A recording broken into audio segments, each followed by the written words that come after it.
आज हम आपको सिखाएंगे आधारभूत समानुपातिकता प्रमेय।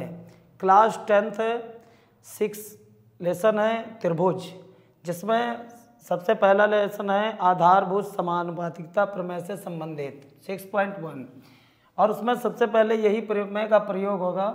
यदि किसी त्रिभुज की एक भुजा के समांतर, इसका मतलब क्या हुआ, यदि किसी त्रिभुज की एक भुजा के समांतर क्या क्या पता है, एक त्रिभुज पता होगा और किसी एक भुजा के समांतर लाइन खींची गई होगी। वो त्रिभुज किसी प्रकार का हो सकता है, चाहे जिस प्रकार का बना लो, किसी प्रकार का त्रिभुज बनाया जा सकता है। यदि किसी एक भुजा के समांतर लाइन खींची जाए तो A B C D E, अगर ये इसके समांतर लाइन खींची गई है, प्रच्छेदित करने के लिए अगर एक रेखा खींची जाए एक भुजा के समांतर, तो अन्य दो भुजाओं को एक ही अनुपात में विभक्त करती है। इसका मतलब हुआ कि A B upon B D, A B upon B D और ए सी अपॉन सी होगा। अगर ये समांतर हैं तो इसका अनुपात बराबर होगा। अगर ये वाली समांतर लाइनें हैं तो इसका अनुपात भी बराबर होगा। यह है आधारभूत समानुपातिकता प्रमेय। अब इसका नाम आधारभूत समानुपातिकता प्रमेय इसलिए रखा गया क्योंकि ये समांतर लाइन बन गई, लेकिन ये वास्तव में क्या था, दो त्रिभुज अलग अलग थे। त्रिभुज अलग अलग थे, एक छोटा त्रिभुज था ऊपर ए बी सी, और एक पूरा बड़ा त्रिभुज था, कौन सा, ए डी और ई। इसीलिए, और आधार समांतर थे, आधार से संबंधित बात थी, इसीलिए उन्होंने जब बनाया तो इसका नाम रखा आधारभूत समानुपातिकता प्रमेय, और इसी को थेल्स प्रमेय भी कहा जाता है। प्रमेय कौन सी है कि यदि एक भुजा के समांतर लाइन खींची जाए तो अन्य दो भुजाओं को भिन्न भिन्न बिंदुओं पर प्रच्छेदित करने के लिए तो वो एक ही अनुपात में भुजाओं को काटेगी। क्या ये वास्तव में सत्य था? किस त्रिभुज के लिए है? ये प्रत्येक त्रिभुज के लिए है। आप घर में किसी प्रकार का त्रिभुज बना के ऐसा चेक कर सकते हैं कि अगर त्रिभुज बनाए और उसमें अनुपात अगर बराबर आया तो लाइन समांतर होंगी जरूर। मान लो आपने चेक करना चाहा और बनाया, ये मान लो रखा 9 सेंटीमीटर लंबा रखा, इसकी लंबाई 9 सेंटीमीटर लंबी रखी, 9 सेंटीमीटर पूरी भुजा की लंबाई, और इस भुजा की लंबाई मान लो रखी 6 सेंटीमीटर, इस भुजा की लंबाई कितनी रखी, 6 सेंटीमीटर। ऐसा चेक कर सकते हो, इधर की 6 सेंटीमीटर रखी। अब इस पर एक पॉइंट लीजिए ताकि इसका अनुपात बराबर आए। मान लो हमने इस पर एक पॉइंट लिया, ऊपर का 6 और नीचे का 3, ऊपर का 6 और नीचे का 3, तो 6 3 9 हो गए। ऐसे ही एक पॉइंट लीजिए ऊपर, ताकि अनुपात बराबर आए, ऊपर का ले लिए 4 और नीचे का ले लिया 2। और अगर हम इस त्रिभुज में इस तरह से अगर हम मिला दें और अब इसका अनुपात चेक करें तो 6/3 आंसर कितना आया, 3 दूना 6, और अगर इसका अनुपात चेक करें 4/2 आंसर कितना आया 2, तो इसका दोनों का अनुपात बराबर आ रहा है। तो वास्तव में ये समांतर लाइनें ही होंगी, और किसी प्रकार का त्रिभुज हो, यही 15 सेंटीमीटर 20 सेंटीमीटर कोई के नाम, यदि अनुपात बराबर करने वाले पॉइंट है तो लाइन समांतर ही होगी। अब हम आपको सिद्ध करके दिखाएंगे कि ये आधारभूत समानुपातिकता प्रमेय कैसे सिद्ध करेंगे, कैसे ये संभव था। प्रमेय की एक खासियत होती है कि प्रमेय में ज्ञात है लिखना पड़ता है, सिद्ध करना है क्या वो लिखना पड़ता है, और उत्पत्ति लिखनी पड़ती है। प्रमेय आसान इसलिए होती है क्योंकि ज्ञात वाली बात उसमें स्वयं लिखी होती है, क्योंकि जब हम सवाल को पढ़ेंगे ज्ञात स्वयं निकलेगा। जैसे कोई की जानकारी स्वयं हो जाती है। किसी बच्चे से कहा गया कि क्लास में बेंच गिन कर आओ, तो उसे क्या क्या पता चला कि क्लास भी है और उसमें बेंच भी पड़ी हैं। ये बात काहे में हो गई, ज्ञात में, और सिद्ध करने में उसको बेंच को गिनना है। वैसे इसमें क्या कहा गया, यदि किसी त्रिभुज की एक भुजा के समांतर, यदि किसी त्रिभुज की एक भुजा के समांतर कोई एक त्रिभुज होगा, उसका कोई भी नाम रख सकते हो, किसी एक भुजा के समांतर लाइन भी खींची गई होगी, अन्य दो भुजाओं को भिन्न भिन्न बिंदुओं पर प्रच्छेदित करने के लिए रेखा खींची गई होगी, और सिद्ध करना होगा तो ये अन्य दो भुजाओं को एक ही अनुपात में, मतलब आधा बटे आधा हो जाएगा, एक ही अनुपात में बांटेगी। तो इसमें क्या ज्ञात होगा? इसमें ज्ञात होगा एक त्रिभुज, उसमें साफ साफ बताया गया, यदि किसी त्रिभुज में एक त्रिभुज पता होगा तो मान लो ज्ञात है त्रिभुज ABC, और किसी एक भुजा के समांतर कोई रेखा भी खींची गई होगी। मान लो हमने रेखा खींच ली है और उसका नाम रख दिया है D और E, और ये इनको भिन्न भिन्न बिंदुओं पर प्रच्छेदित कर रही है। तो ज्ञात में क्या लिखेंगे?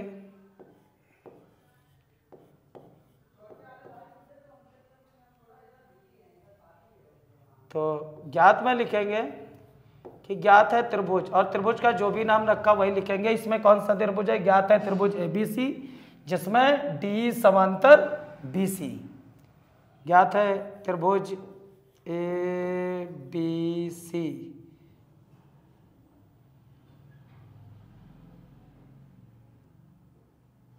ज्ञात है त्रिभुज ABC जिसमें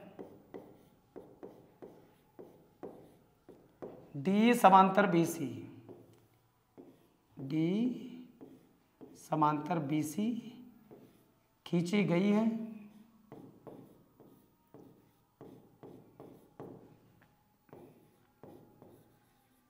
D समांतर BC खींची गई है, जो AB तथा AC को क्रमशः D और E पर प्रच्छेदित करती है, क्योंकि उसमें बोला गया भिन्न भिन्न बिंदुओं पर प्रच्छेदित करती है। जो AB तथा AC को क्रमशः, मतलब क्रम से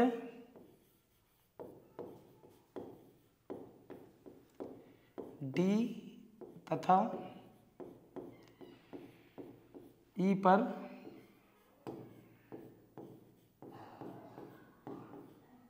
प्रतिच्छेदित करती है।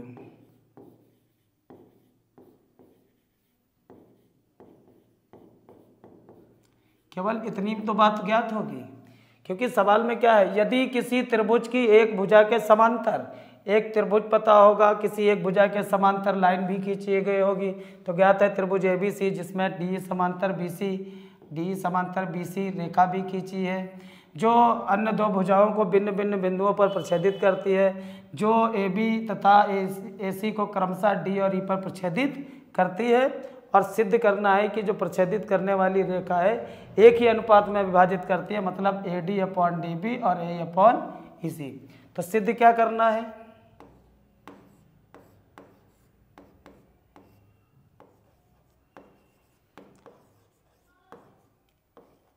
सिद्ध करना है एक ही अनुपात में बांटती है, ये तो सिद्ध करना है। तो सिद्ध करना है कि इसका अनुपात AD और DB, AD/DB,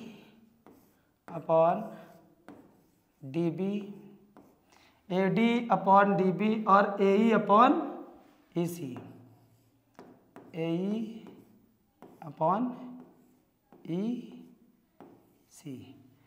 अब उपपत्ति, तो उपपत्ति में सिद्ध करके दिखाया जाता है कि किस तरह से ऐसा संभव था।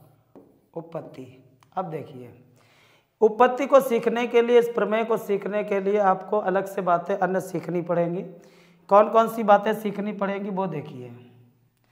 उपपत्ति सीखने के लिए आपको सबसे पहले एक बात ये याद सीखनी पड़ेगी कि त्रिभुज का क्षेत्रफल जो 1/2 आधार गुणा ऊंचाई होता है वो किस किस प्रकार से होता है।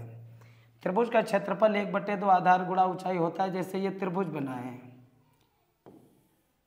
ये त्रिभुज बना है ABC। अगर इस त्रिभुज का एरिया निकाले, एरिया AR, एरिया ऑफ माने का माने ब्रैकेट त्रिभुज ABC का, तो एरिया त्रिभुज ABC का तो 1/2 आधार गुणा ऊंचाई होता है। समकोण त्रिभुज का क्षेत्रफल 1/2 आधार गुणा ऊंचाई होता है। तो ये समकोण त्रिभुज था, तो इसका 1/2 आधार कौन सा है? BC, आधार BC है, और ऊंचाई कौन सी है? AB है, यही तो है। तो इसका एरिया आ जाएगा। अब मान लो त्रिभुज बना था, इस प्रकार का बना था, इस तरह से। अब ये समकोण त्रिभुज नहीं है, लेकिन फिर भी यहाँ ए बी सी, तो इससे जब ये एरिया निकाला, इसका पूरा एरिया, यही बीच का हिस्सा पूरा एरिया तो आया। 1/2 आधार ये लिया, ऊंचाई ये ली। अगर त्रिभुज ऐसा बना है, समकोण नहीं था, क्या किया, इस पे इससे लंब डाल दिया। जब लंब डाल दिया तो यहाँ पे हो गया, तो समकोण बन गया। और यहाँ पे लिख दिया, कोई अच्छा लिख सकते डी। अगर हम इस बार एरिया त्रिभुज ए बी सी का निकालना चाहे, area A R, area of माने का मीन्स ब्रैकेट, त्रिभुज ए बी सी का, ए बी सी का पूरे त्रिभुज का एरिया अगर हम निकालना चाहें तो हम 1/2 और आधार ये वाला ले ले, आधार ये बी सी ले ले, पूरा बी सी, और ऊंचाई ले ले ए डी, ऊंचाई ले ले ए डी, और तो ये पूरा एरिया आ जाएगा। फिर बल्कि ये समकोण त्रिभुज नहीं था, समकोण बना के इस तरह से निकाला जा सकता है। समकोण त्रिभुज का क्षेत्रफल 1/2 आधार गुणा ऊंचाई होता है। तो हमने क्या किया, ये समकोण नहीं था, इससे लंब डाल दिया, त्रिभुज एरिया आएगा 1/2, आधार पूरा लिया तो पूरा आएगा, ऊंचाई बीच की, तो 1/2 आधार गुणा ऊंचाई, ऐसा भी होता है। अगर मान लो त्रिभुज आपका इस तरह से बना होता, इस तरह से बना है, अब ये इस तरह से बना है और इस तरह से, मान लो इसका नाम पी क्यू आर हो। अब इसका एरिया निकालना है, तो इसका एरिया निकालने के लिए आधार अगर ये वाली ले ली जाए, तो ऊंचाई के लिए क्या करेंगे, आगे इसको डॉट डॉट में काल्पनिक रेखा खींचेंगे और क्या करेंगे, इसको लंब डाल देंगे। यहाँ पे लिख देंगे मान लो एस, एस लिख देंगे, समकोण बन गया ये काल्पनिक रेखा। अब इसका पी क्यू आर का अगर एरिया हम निकालना चाहें, एरिया त्रिभुज पी क्यू आर, तो 1/2 आधार गुणा ऊंचाई जो होगा, 1/2 आधार गुणा ऊंचाई, तो 1/2 आधार यही ले लो क्यू आर, और ऊंचाई कौन सी ले लो, पी एस। तो तब क्या कौन सा एरिया आ जाएगा, तब इतना एरिया ये वाला आ जाएगा। तो इसका मतलब हुआ कि जितना आधार ले ऊंचाई कहीं पर दूर भी ली जा सकती है, पर इतना ही एरिया आएगा। आधार से जो 2 लाइनें सीधे जाएंगी उस पॉइंट पे मिलेंगी ऊंचाई तक, तो वही एरिया देगी। त्रिभुज इस तरह से बना होता, इस तरह से बना है, तो इस पर लंब डाल दिया जाएगा, 1/2 आधार गुणा ऊंचाई। किसी प्रकार का त्रिभुज हो, त्रिभुज यही वाला बना है, ये वाला बना है त्रिभुज, ये अगर ये समकोण त्रिभुज बना है, मान लो पी क्यू आर, समकोण नहीं था और इस पर लंब डाल दिया, उस पर एस लिख दिया, पी क्यू आर एस लिख दिया, लेकिन यहाँ पर एक पॉइंट और ले लिया, टी ले लिया। और अगर हम इसका एरिया निकालना चाहें, इसका एरिया निकालना चाहें, इतने का एरिया निकालना चाहें, इतने का एरिया हम निकालना चाहें, तो समकोण त्रिभुज का क्षेत्रफल जो लगाते हैं, त्रिभुज पी टी आर का एरिया, त्रिभुज पी टी आर, तब एरिया त्रिभुज पी टी आर होगा 1/2। इसका आधार कितना है, आधार कितना है, टी आर है, और ऊंचाई कितनी है, ऊंचाई ये वाली ली जाएगी पी एस, लेकिन फिर भी एरिया कौन सा आएगा, ये। तो ये आप पूरी बात समझ चुके होंगे कि समकोण त्रिभुज का क्षेत्रफल ये इस प्रकार से आपको याद रखना है कि अगर कोई त्रिभुज समकोण नहीं होता है तो उसको समकोण बना के भी उसका एरिया ज्ञात किया जा सकता है। अब एक बात तो ये आपको ध्यान रखनी है कि समकोण त्रिभुज का क्षेत्रफल किस तरह, जो 1/2 आधार गुणा ऊंचाई होता है, जो समकोण त्रिभुज नहीं होता है उसको भी समकोण बना के अगर हम एरिया उसका ज्ञात करना चाहें तो हम जरूर ज्ञात कर सकते हैं। तो एक बात तो ये जरूरत पड़ेगी प्रमेय को सिद्ध करने के लिए। दूसरी बात ये जरूरत पड़ेगी, एक ही आधार और एक ही समांतर रेखाओं के बीच बने कोण बराबर होते हैं। समांतर रेखाओं जैसे ये मान लो 2 समांतर रेखाएं खींच ली, ये अब इसको मिला लिया, इसको मिला लिया, ठीक। अब ये लाइनें समांतर हैं। अब देखना, अगर हम इनके विकर्ण इस तरह से मिला लें, ये समांतर लाइन है और इसके विकर्ण को इस तरह से मिला लिया, इस तरह से मिला लिया, ए बी सी डी, ठीक है। तो एरिया जैसे ये मान लो ये वाला आधार है और एक ही समांतर रेखा ये है, इनके बीच बने त्रिभुज, एक ही आधार पर एक ये वाला ऊपर का बना है, ये वाला बना है ऊपर का, और एक ही आधार पर ये वाला बना है ऊपर का अगर आधार लिया जाए, और एक ही समांतर रेखा के बीच बने हैं ये, तो ये दोनों क्षेत्रफल बराबर होंगे।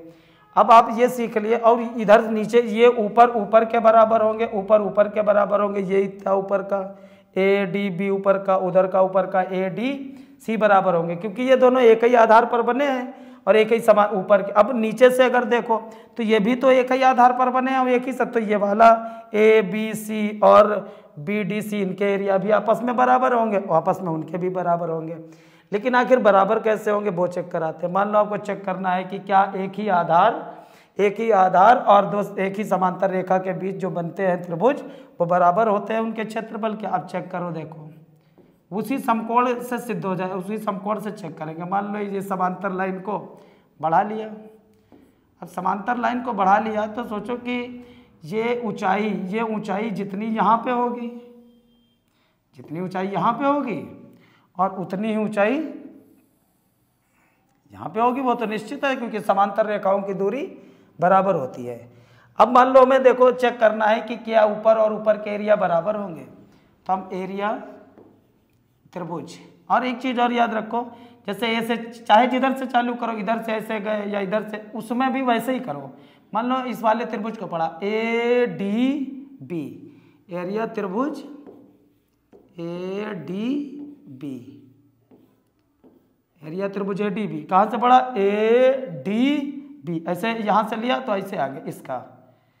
अब ये अभी समकोण त्रिभुज ऐसे लंब डाल के बना दिया है, मान लो ऊंचाई है सीधे है लंब, ऊंचाई अच्छा है इसकी, ये भी लंब डाल दिया चाहे जितनी दूर। अब अगर इसका एरिया निकालना चाहते हैं इस वाले का, तो आधार यही तो है 1/2, आधार कौन सा लेंगे ए डी, आधार कौन सा लेंगे 1/2, आधार ए डी ले लेंगे, ऊंचाई ये वाली एच ले लो क्योंकि ये इधर ही तो एच आएगी और पूरी ऊंचाई एच लिख दो। अब अगर इधर वाले से देखो, क्योंकि ये और ये दोनों ऊंचाई बराबर हैं, अगर इस वाले का ए डी सी का देखो, एरिया त्रिभुज ए डी सी, अगर अब एरिया त्रिभुज ए डी सी का देखो ए डी सी, तो ये भी तो समकोण बना लिया इधर लंब डाल के, तो 1/2 आधार, 1/2 आधार कौन सा लेंगे ए डी और ऊंचाई h। अब चेक करो दोनों एरिया तो बराबर हैं, तो मतलब जब एक ही आधार पर ये वाले त्रिभुज बनेंगे तो इनके दोनों के एरिया बराबर होंगे, इधर का भी और इधर का भी। और अगर इधर से चेक करना चाहो तो इधर का त्रिभुज देखो, त्रिभुज एरिया त्रिभुज ए बी सी, एरिया त्रिभुज ए बी सी।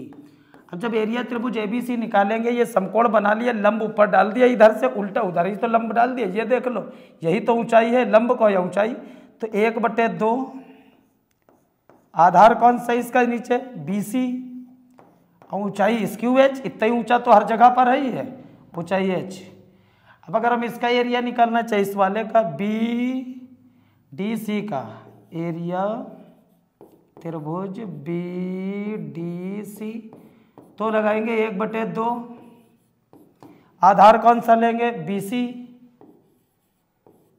ऊंचाई कौन सी इसकी h। तो देखो ये नीचे के भी तो एरिया बराबर हैं, इसका मतलब क्या हुआ कि एक ही आधार और एक ही समांतर रेखा पर बने त्रिभुज के क्षेत्रफल बराबर, मतलब अगर इस आधार को देखो तो ऊपर का बराबर क्योंकि समांतर रेखाओं के बीच है, अगर इसके आधार के से देखो तो नीचे का बराबर। तो ये दो बातें आपको जरूर याद रखनी है, तब थेल्स प्रमेय सिद्ध करना बड़ी आसान बात है। तो थेल्स प्रमेय जो है उसमें पहले सबसे क्या है, ज्ञात में क्या था, एक त्रिभुज पता था और किसी एक भुजा के समांतर लाइन भी खींची गई थी, तो इसमें ज्ञात में क्या लिखेंगे,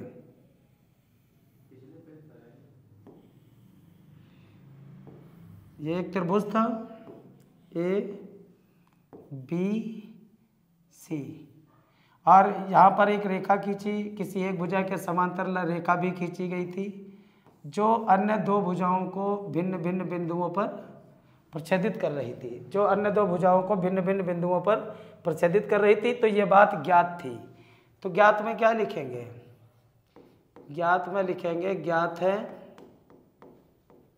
त्रिभुज ए बी सी जिसमें ज्ञात है त्रिभुज ए बी सी जिसमें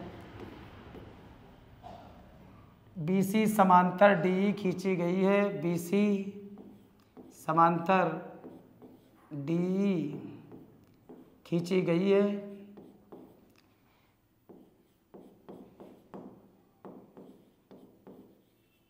खींची गई है, जो अन्य दो भुजाओं को शेष दो भुजाओं को भिन्न भिन्न बिंदुओं पर प्रच्छेदित करती है, जो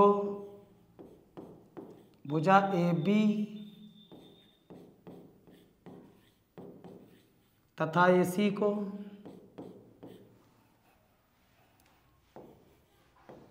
को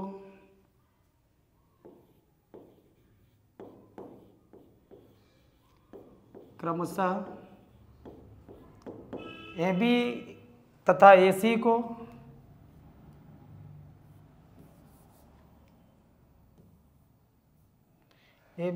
सी को क्रमशः बिंदु डी तथा बिंदु ई पर प्रच्छेदित करती है। बिंदु डी तथा बिंदु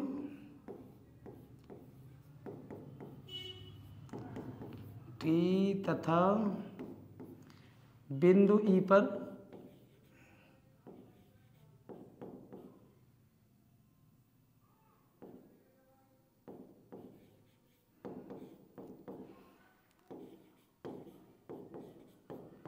प्रतिच्छेदित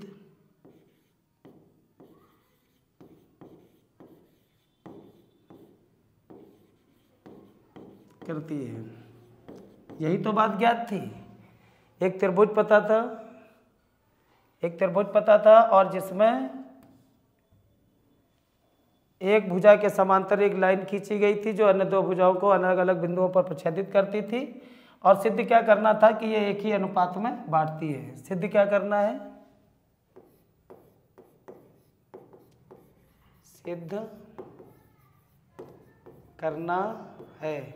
सिद्ध करना है कि ये एक ही अनुपात में दोनों को काटते, मतलब एडी अपॉन डीबी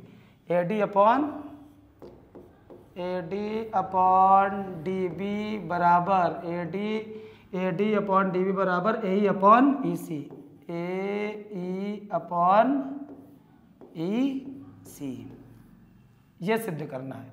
अब देखिए, अब बहुत आसान है, बिल्कुल ही आसान। सबसे पहले हम इनको मिला लेंगे और इनको मिलाने के बाद सबसे पहले लिखेंगे कि ये सब अभी जो बताई थी पहले इनको मिला लेते हैं। रचना जो हम अलग से करते हैं उसे कहते हैं रचना।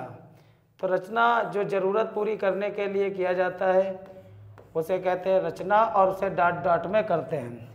रचना में हम इसको मिला लेंगे और जब मिलाए तो अक्षर जैसे बी के बाद ई आता है और सी के बाद डी आता है, उसी तरह से पढ़ा भी करें। जो पहले आता है उसे पहले पढ़े और जो बाद में आता है उसे बाद में पढ़े, आसानी रहती है। तो हम लिखेंगे किसे किसे मिलाया, बी तथा सी डी को मिलाया, सी डी तथा बी को मिलाया, सी डी तथा बी ई को मिलाया, सी डी तथा बी को मिलाया। अब आप देखिए सी डी तथा बी को मिला के अगर दोनों साइड से सिद्ध करना है तो इधर भी आपको लंब डालना पड़ेगा, इधर भी लंब डालना पड़ेगा। या आप ऐसा कर सकते हैं, इधर का आप सिद्ध कर ले, जैसा इधर का सिद्ध होगा वैसा ही उधर का सिद्ध हो जाएगा। आप लिख सकते हैं इसी प्रकार जैसा इधर वैसा भी इधर। तो अगर हम दोनों लंब डालें तो दोनों तरफ सिद्ध कर सकते हैं। अगर एक लंब डाल के एक तरफ लंब डाल के इधर का सिद्ध कर लें, बिल्कुल वैसे उधर का सिद्ध होगा। तो एक इधर लंब भी डाल लें, तो मान लो इस पे ई से इस पे लंब डाल लिया, क्योंकि हम लिखेंगे कि जैसे इधर का हो गया वैसे इधर का हो जाएगा। तो एक इस पे लंब भी डाल लिया, यहाँ पर रख दिया मान लो एम, ठीक। अब देखिए क्या होगा, इसको मिला दिया तथा ईएम लंब एडी खींचा, ईएम लंब एडी खींचा। ये आपको किसमें लिखना था, रचना में। क्योंकि हम इधर से सिद्ध करेंगे तो एक त्रिभुज का जब सिद्ध हो जाएगा उधर का इसी प्रकार लिखेंगे, अगर इधर भी लंब डाल के सिद्ध करें तो दोनों तरफ सिद्ध कर सकते हैं। अब देखिए कैसे सिद्ध करेंगे। सबसे पहले हम ये बताएंगे कि देखिए ये लाइनें समांतर हैं दोनों, इसलिए ऊपर ऊपर के एरिया बराबर होंगे। क्यों? क्योंकि दो एक ही आधार, क्योंकि ये दोनों ऊपर का त्रिभुज, इधर का त्रिभुज, ये वाला त्रिभुज और ये वाला त्रिभुज कहाँ बने हैं? एक ही आधार पर दोनों त्रिभुज हैं और एक ही समांतर रेखा के बीच ये भी एरिया बराबर होंगे। ये वाले त्रिभुज भी एक ही आधार पर हैं और एक ही समांतर, ये वाले भी बराबर होंगे। लेकिन हम नीचे वाले त्रिभुज नहीं लेंगे। नीचे वाले त्रिभुज इसलिए नहीं लेंगे क्योंकि हमारे भुजाओं का कनेक्शन इस नीचे वाली भुजा से नहीं है, हमारा कनेक्शन है इस भुजा से, क्योंकि इसी को तो आधा बटे आधा सिद्ध करना है। तो हम बताएंगे कि ये एरिया और ये एरिया बराबर होंगे। एरिया तो ऊपर के नीचे के भी दोनों आपस में बराबर होंगे, लेकिन हमें ज़रूरत किसकी है? इधर वाले की एरिया, क्योंकि ये आधी भुजा इसमें शामिल है, इधर शामिल है, इसलिए बताएंगे कि ये समांतर है, इसलिए ये एरिया बराबर ऊपर वाले। ठीक, हम उपपत्ति अब लगाते हैं, इसी को सीखना है, इसी को ध्यान से सीखना। उपपत्ति, उपपत्ति में सबसे पहले बताएंगे चूंकि डी समांतर बीसी है, चूंकि डी समांतर बीसी है, इसीलिए अब हम जानते हैं जब डी समांतर बीसी है तो ये इस एक ही आधार पर समांतर रेखाओं के बीच बने ऊपर के त्रिभुज, तो इनके एरिया बराबर होंगे। लेकिन इसका नाम जो एक बार पढ़ेंगे, अगली बार जब पढ़ने का आएगा उसी तरह से पढ़ेंगे। तो हम ध्यान रखें कि चाहे इस त्रिभुज का नाम डी ई बी पढ़े, चाहे डी बी, मतलब जो एक बार पढ़े उसका नाम दोबारा भी वही पढ़े। तो मान लो हम इधर से चालू करते हैं, ऐसे चालू करते हैं, D E B, area, area त्रिभुज डी बी ई, एरिया त्रिभुज डी बी ई, एरिया त्रिभुज यहाँ से पढ़ा है डी बी ई, तो डी से ऐसे निकल आए हैं, तो इसमें जब इसका पढ़ेंगे तो ऐसे निकल गए थे, तो इसको भी ऐसे निकला, तो उसका ऊपर वाला एरिया पढ़ेंगे एरिया त्रिभुज, जैसे डी बी ई ऊपर इधर का पढ़ा, ऐसे ऐसे इधर से ई सी डी, ई सी डी, नंबर कितनी हो गई मान। और ये क्यों बराबर? क्योंकि एक ही आधार और एक ही समांतर रेखा के बीच बने हैं। तो अगर ये बटे में आ जाए, जैसे 5 बराबर 5 होता, जैसे 5 बराबर 5 होता, अगर ये इसके नीचे इधर आ जाए 5 बटे 5, तो इसका आंसर किसके बराबर हुआ? 1 के बराबर। जब ये दोनों बराबर हैं तो इसके नीचे ये अगर आ जाएगा, इसके नीचे आ जाएगा, तो क्या होगा? एरिया त्रिभुज D B E upon area त्रिभुज ई सी डी बराबर कितना हो जाएगा? 1। और इसको नंबर डाल दो, समीकरण नंबर 1 डाल दो। और ये एरिया क्यों बराबर थे उसका कारण लिख दो। एरिया इसलिए बराबर थे, एक ही आधार और 2 समांतर रेखाओं के बीच बने त्रिभुज के क्षेत्रफल बराबर होंगे। क्यों एरिया बराबर थे? चूंकि एक ही आधार, एक ही आधार, क्योंकि ये दोनों ऊपर के इसी आधार पर बने, ऊपर का इधर का इधर का, एक ही आधार और एक ही समांतर रेखा, ये समांतर रेखा है, एक ही समांतर रेखाओं के बीच, समांतर रेखाओं के बीच बने, एक ही आधार और एक ही समांतर रेखाओं के बीच बने त्रिभुजों के क्षेत्रफल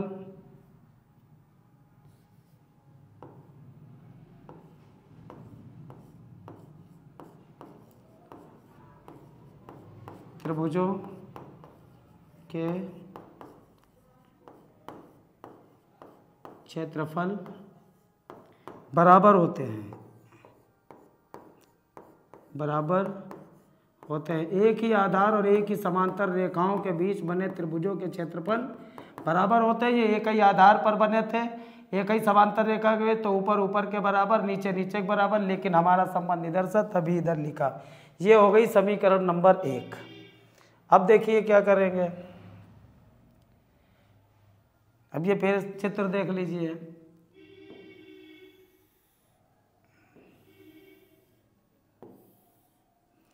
ए बी सी और यहाँ था डी और यहाँ था ई, और ये इस तरह से विकर्ण मिलाए गए थे रचना में, और ये इस तरह से मिलाए गए थे,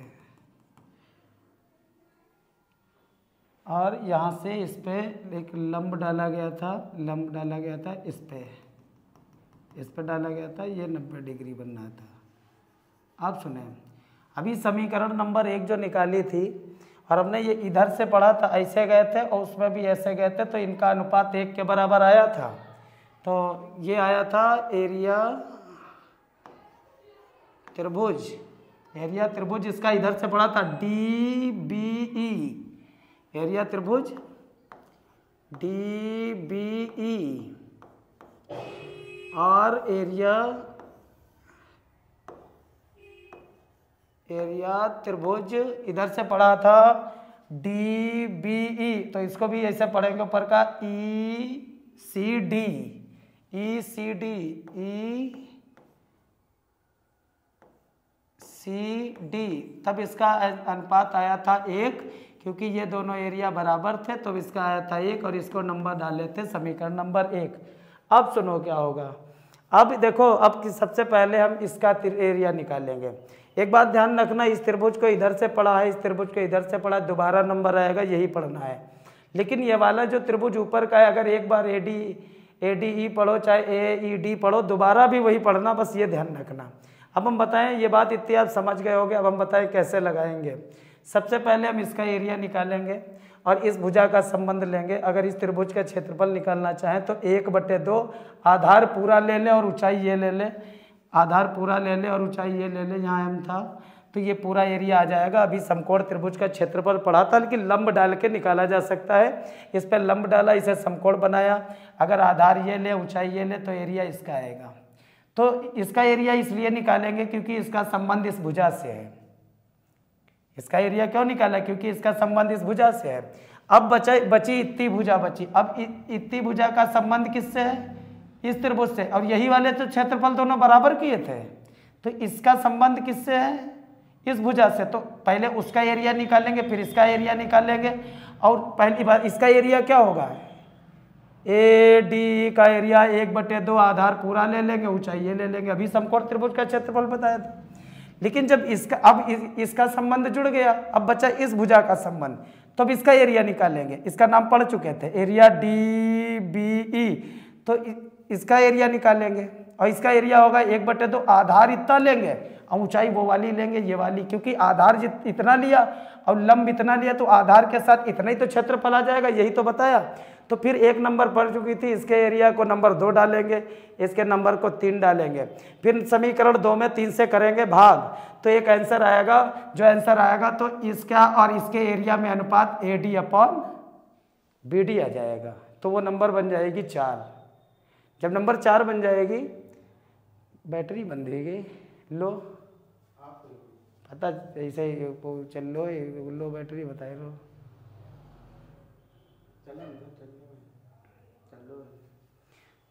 तो सबसे पहले इसका एरिया निकालेंगे, ADE का एरिया निकालेंगे। क्यों, क्योंकि इसका एरिया का संबंध इस भुजा से हो जाएगा, और इसका त्रिभुज का क्षेत्रफल निकालेंगे 1/2 आधार गुणा ऊंचाई।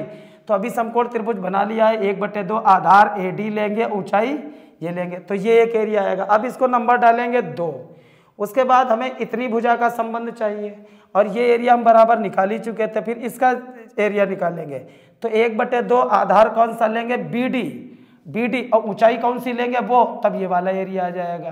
तब क्या करेंगे, नंबर 2 डालेंगे, नंबर 3 डालेंगे, और समीकरण 2 में 3 से भाग करेंगे। जब भाग करेंगे तो आएगा क्या, इस त्रिभुज का क्षेत्रफल और इस वाले त्रिभुज के क्षेत्रफल में अनुपात कितना आ जाएगा, AD/DB के बराबर। उसे नंबर डाल देंगे 4। फिर लिखेंगे इसी प्रकार, जब इसी प्रकार इतना त्रिभुज और छोटे त्रिभुज का अनुपात, एरिया का अनुपात इसके अनुपात के बराबर आएगा, तो इधर साइड का अगर इतना त्रिभुज और इतना त्रिभुज लिया जाए तो इसके एरिया और इसके एरिया का अनुपात भी तो इसी के बराबर आएगा। नंबर पड़ जाएगी 5। आप इतनी बात समझ चुके होंगे। तो हम इसका एरिया और इसका एरिया निकालते हैं। नंबर 2 डालेंगे, नंबर 3 भाग करेंगे 4 और इसी प्रकार वो पड़ेगी 5। देखिए ये वाली बात तो समझ गए थे, ये एरिया बराबर क्यों लिखे, क्योंकि इन भुजाओं की जरूरत थी, नीचे जरूरत नहीं थी, है तो ये भी एरिया बराबर, लेकिन ये वाले लिखे थे। अब सुनो, अब पहले ऊपर का एरिया निकालेंगे। एरिया त्रिभुज ADE, जब एरिया त्रिभुज ADE निकालेंगे तो एरिया त्रिभुज AD होगा 1/2 आधार गुणा ऊंचाई। समकोण बना लिया है तो होगा 1/2। आधार कितना होगा, आधार ये अगर पूरा ले लिया जाए और ऊंचाई ये ले ली जाए, AD ME या EM बात एक ही है, 1/2 आधार गुणा ऊंचाई। इसका एरिया निकाल लिया, इसको नंबर डाल दिए 2। अभी बताया था जब इसका एरिया निकालेंगे, इसका एरिया क्यों निकाला, क्योंकि इसका संबंध इस भुजा से है। 1/2 आधार गुणा ADE का 1/2 आधार पूरा ले लिया, ऊंचाई ये ले ली, AD और ME या EM। अब इस भुजा का संबंध इतने त्रिभुज से है और इसका नाम हम एक बार पढ़ चुके हैं, DBE। अब इसका एरिया निकालेंगे, एरिया त्रिभुज DBE। जब हम एरिया त्रिभुज DBE निकालेंगे, DBE, तो इसका देखो 1/2 और आधार इतना ले ले और ऊंचाई वो ले ले। आधार कौन सी ले ले, DB। 1/2 आधार कौन सा ले लें, DB आधार इतना ले लिया और ऊंचाई वो वाली ले ले, ME और नंबर डाल दें 3। अब हमने पहले क्या किया, पहले ये बताया कि देखो ये समांतर लाइनें हैं, एक ही आधार पर और समांतर रेखाओं के बीच बने त्रिभुज के क्षेत्रफल ऊपर के बराबर लिए, और जिससे बराबर थे तो उसके नीचे चला गया, तो इनमें अनुपात कितना आया था, 1। उसके बाद बताया था कि इसका एरिया निकालना और इसका एरिया, इसका संबंध इससे है, इस भुजा से। तो एरिया त्रिभुज AD का निकाला 1/2 आधार पूरा और ऊंचाई ME ले लिया, और जब इसका निकाला 1/2 आधार BD और ऊंचाई ME ले लिया। अब क्या करता है, हमने इससे भाग करेंगे। भाग क्यों करेंगे, समीकरण 2 में 3 से, क्योंकि इन्हीं का अनुपात तो चाहिए। तो अब करेंगे समीकरण 2 में समीकरण 3 से भाग करने पर, समीकरण 2 में समीकरण 3 से भाग करने पर, समीकरण 2 में समीकरण 3 से भाग करने पर देखो क्या होगा। ये समीकरण 2 में 3 से भाग करेंगे तो एरिया त्रिभुज ADE, एरिया त्रिभुज ADE का, और इधर त्रिभुज का आ जाएगा एरिया त्रिभुज DBE का। तो भाग करेंगे एरिया त्रिभुज DBE का आ जाएगा, तो इसमें इससे भाग करेंगे तो ये तो कट जाएगा, ME कट जाएगा, तो आ जाएगा AD अपॉन DB, और इसको नंबर डाल देंगे 4। ठीक है, अभी तक कुछ नहीं किया है। पहले समांतर लाइनें बताने के बाद बताया ये एरिया बराबर थे, तो बराबर थे, इनका अनुपात 1 था। फिर बताया कि इसका एरिया इसलिए निकालेंगे ADE का, क्योंकि इस भुजा से संबंध 1/2 आधार AD और ऊंचाई ME ले लिया। फिर इसका संबंध 1/2 आधार ये पूरा लेंगे DB और ऊंचाई ये वाली ले लेंगे, लंब डाला है तो ये एरिया आ जाएगा। इसका संबंध इससे था, और इसमें भाग इसलिए किया समीकरण 2 में 3 से, ताकि इसमें अनुपात आ जाए। समीकरण 2 में 3 से भाग किया तो 1/2 AD ME कट गया, AD अपॉन DB आ गया। तो हुआ क्या, हुआ ये कि जब इस त्रिभुज को लिया और छोटे वाले त्रिभुज को लिया तो भुजाओं में अनुपात AD अपॉन DB आया। तब जब इधर का पढ़ा हुआ इतना ए डी लेंगे और नाम वही पढ़ो ए डी और इधर का पढ़ा था ई सी डी, तो इसका जब एरिया का अनुपात करेंगे तो वो भी तो इसी के बराबर आएगा। तो हम इसको इस तरह से लिख सकते हैं इसी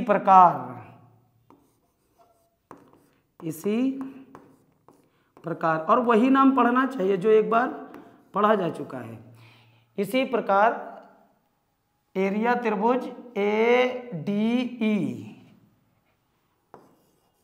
एरिया त्रिभुज ए डी ई, ऊपर का हो गया एरिया त्रिभुज ए डी ई, यही नाम पढ़ा था, और इधर का नाम पढ़ा था छोटे वाले त्रिभुज का ई सी डी, एरिया त्रिभुज ई सी डी।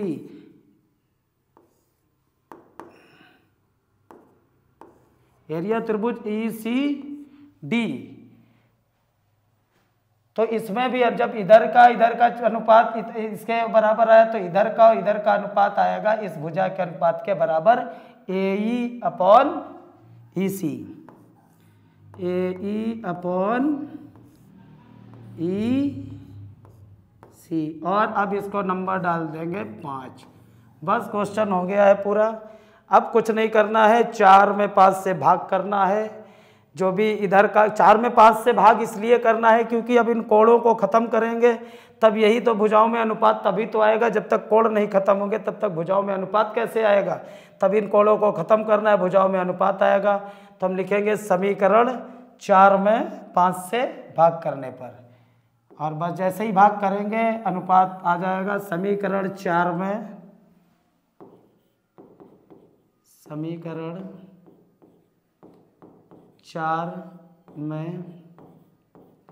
समीकरण 5 से समीकरण 5 से भाग करने पर और भाग हम क्यों करेंगे? समीकरण 4 में समीकरण से 5 से भाग करने पर भाग इसलिए करेंगे कोण को खत्म करेंगे। सोचो जो भाग किया जाता है कैसे किया जाता है, वो इसमें पूरे में इससे भाग करना है, ऊपर की गिनती उतार लेते हैं, भाग वाली गिनती को उल्टा कर देते हैं। तो चलो इसमें ऊपर की गिनती उतार लेते हैं। ऊपर का है एरिया त्रिभुज ए डी ई, एरिया त्रिभुज ए डी ई है, और एरिया त्रिभुज डी बी ई है। और जब भाग करेंगे तो भाग की जगह गुणक निशान लगाएंगे, उल्टा कर देंगे तो ये वाला पहुंच जाएगा ऊपर, ये उल्टा करेंगे ये ऊपर पहुंचेगा। तो ऊपर पहुंचेगा कौन सा? एरिया त्रिभुज ई सी डी का पहुंचेगा, एरिया त्रिभुज ई सी डी का पहुंच जाएगा ऊपर, और एरिया त्रिभुज ए डी ई रह जाएगा नीचे। और इसी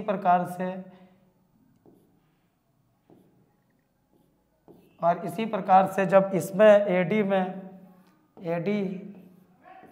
अपॉन डी बी में जब भाग करेंगे इससे और भाग की जगह पे लगाएंगे गुणा का निशान तो वो ऊपर जाएगा, ये नीचे इसी ऊपर चला जाएगा,